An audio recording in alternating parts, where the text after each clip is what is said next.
Good morning दोस्तों मैं हूं रोशन और आप देख रहे हैं मिशन रोशन क्लासेस। दोस्तों हाल ही में माननीय प्रधानमंत्री द्वारा बेंगलुरु में हिंदुस्तान एरोनॉटिक्स लिमिटेड के द्वारा निर्मित हल्के लड़ाकू विमान तेजस में उड़ान भरा गया। तो आज का टॉपिक तेजस से संबंधित है।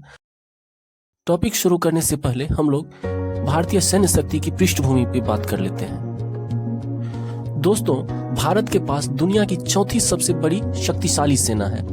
वैदिक काल में सेना के 3 अंग हुआ करते थे, जो पदाति, रथ, अश्व। मौर्य काल में चतुरंगिणी सेना हुआ करती थी।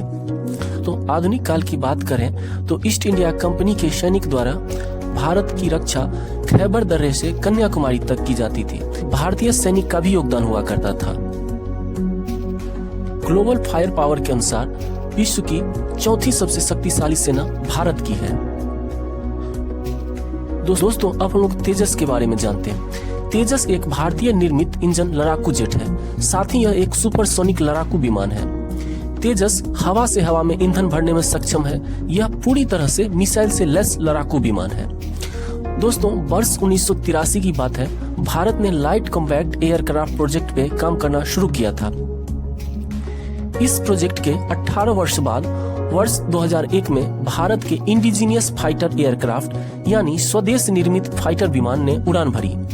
वर्ष 2003 में तत्कालीन प्रधानमंत्री परम श्रद्धेय श्री अटल बिहारी वाजपेयी जी द्वारा इसका नामकरण तेजस के रूप में किया गया। दोस्तों तेजस 50 किलोमीटर दूर स्थित किसी टारगेट को आसानी से निशाना बना सकता है। इसमें रडार वार्निंग सिस्टम लगा हुआ है। ऐसे में अगर किसी दुश्मन के रडार को इसका लोकेशन का पता चलता भी है तो इसकी सूचना तुरंत पायलट को मिल जाएगा।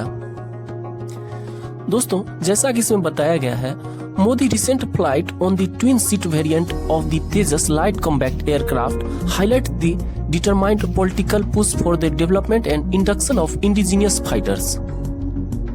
The Tejas, in its variant, it's set to become the mainstay of the Air Force, replacing the aging jets like MiG-21. दोस्तों हाल ही में प्रधानमंत्री द्वारा लड़ाकू विमान की उड़ान इसके विकास और राजनीतिक प्रयास पर प्रकाश डालता है। तेजस विभिन्न रूपों में भारत के पुराने लड़ाकू विमान जैसे MiG-21 की जगह लेने के लिए तैयार है। Turning point in quality upgrade came thanks to the emergence of China as India's principal strategic adversary. The next push was the Ukraine war, which jeopardized foreign defense supply chains. दोस्तों तेजस के विकास में जिसकी महत्वपूर्ण भूमिका है वह है चीन का भारत का मुख्य प्रतिद्वंदी के रूप में उभरना और यूक्रेन वार के कारण वैश्विक रक्षा आपूर्ति में बाधा आना। दोस्तों सिप्री एक अंतर्राष्ट्रीय संस्था है जिसके अनुसार वैश्विक रक्षा आयात में भारत प्रथम स्थान पे है। दोस्तों इसमें आगे बताया गया है, as one of the largest defence importers in the world, India is faced with triple challenge of ensuring advanced combat capabilities, supply chain that can't be disturbed by the external political events and meeting China growing assertiveness. This is where Tejas comes in. दोस्तों इस समय भारत 3 चुनौतियों का सामना कर रहा है, जिसमें चीन की बढ़ती ताकत, वैश्विक रक्षा आपूर्ति श्रृंखला जो भू राजनीतिक घटनाओं से प्रभावित होता है, तथा भारत के उन्नत लड़ाकू विमान की उपलब्धता। दोस्तों यहाँ पे राइटर बता रहा है, इन चुनौतियों के विकल्प के रूप में तेजस को देखा जा सकता है। आगे इसमें बताया गया है दोस्तों, the first order of 40 Tejas mark 1 jets which was to be initially completed by December 2016, just 32 single seat fighters and 2 of the 8 twin seat trainers have been delivered so far. यहाँ पे बताया गया है वर्ष 2016 में 40 तेजस मार्क 1 जेट का किया गया, जो अब तक 32 सिंगल सीट लड़ाकू विमान तथा दो ट्विन सीट ट्रेनर्स डिलीवर्ड किया गया। तेजस के उत्पादन को बढ़ाने पे जोर दे रहा है। चलिए आगे देखते हैं अब। Plus another 83 Tejas mark 1A jets are in the pipeline, slated for delivery by 2028। इसके अतिरिक्त दोस्तों 83 तेजस मार्क A1 कतार में है, जिसकी डिलीवरी वर्ष 2028 तक होना है। आगे इसमें बताया गया है दोस्तों, crucially the Tejas Mark II will have the American JE414 engine to be manufactured in India with 80% transfer of technology।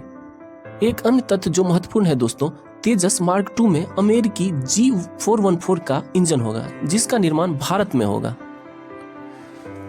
Therefore, the issue with Tejas is no longer about advance order. Rather, HAL has to significantly improve its production rate to meet its target and ensure that the Air Force combat capabilities are not compromised. इसलिए दोस्तों अब बात अग्रिम order की नहीं है, क्योंकि भारत के पास ऑलरेडी बहुत सारे ऑर्डर आ चुके हैं। यहाँ पे दोस्तों राइटर भारत में उत्पादन की गति को बढ़ाना चाहता है और यह भी सुनिश्चित करना चाहता है कि इसकी सुरक्षा मानक के साथ कोई समझौता न किया जाए। The other aspect that Indian defense manufacturing needs to look at the safety and servicing. Earlier this year, Malaysia decided to select the South Korean FA-50 over the Tejas for its Air Force because of the whole lackluster safety record, especially in the context of the horrible accidents involved in advanced light helicopter exported to Ecuador.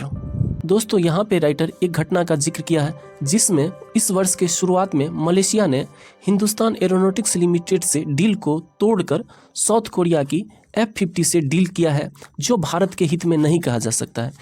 इसके पीछे की वजह Ecuador को export किए गए कुछ लड़ाकू विमान में हुई दुर्घटना का वजह माना जा रहा है। तो दोस्तों आज हम लोगों ने इस टॉपिक पे डिस्कशन किया। मुझे आशा है आप लोगों को अच्छा लगा होगा। फिर मिलते हैं किसी नए टॉपिक के साथ, तब तक के लिए जय हिंद।